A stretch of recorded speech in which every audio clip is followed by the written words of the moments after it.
Hello students, welcome to DG school of JCERT।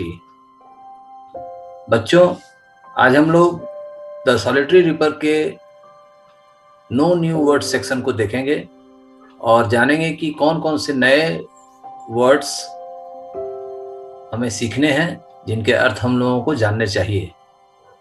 B hold. Behold का अर्थ होता है देखना या देखो।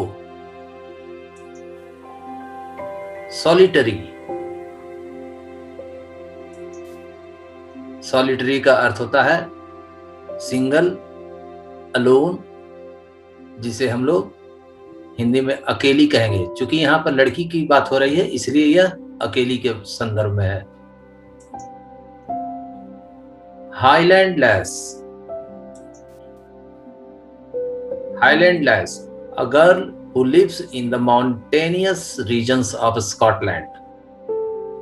स्कॉटलैंड के पर्वतीय क्षेत्र में रहने वाली लड़की। बच्चों, चूंकि हम लोग जब ये कविता पढ़ रहे थे, पोएम पढ़ रहे थे, तो हम लोगों को ये पता है कि इसमें कवि स्कॉटलैंड के पर्वतीय क्षेत्र का भ्रमण कर रहे हैं और वहां के ही लड़की के गीत के विषय में उन्होंने वर्णन किया है। यौन। यौन ओल्ड इंग्लिश वर्ड है जिसका फुल फॉर्म होगा यॉन्डर या फिर दैट, जिसे हम लोग वह कहते हैं। रीपिंग। रीपिंग का अर्थ है cutting down and gathering a crop. अर्थ हुआ इसका फसल काटना और इकट्ठा करना।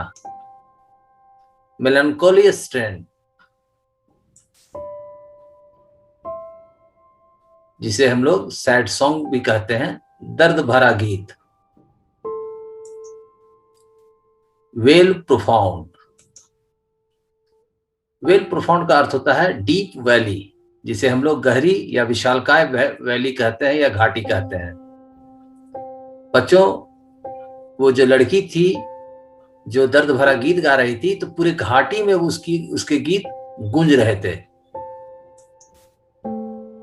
Plaintiff numbers. प्लेंटिव नंबर्स, इसका अर्थ होता है सैड म्यूजिक, दर्द भरा संगीत। हम्बल ले। हम्बल ले, जिसका अर्थ है ऑर्डिनरी सॉन्ग, साधारण या सामान्य गीत। सिकल। सिकल।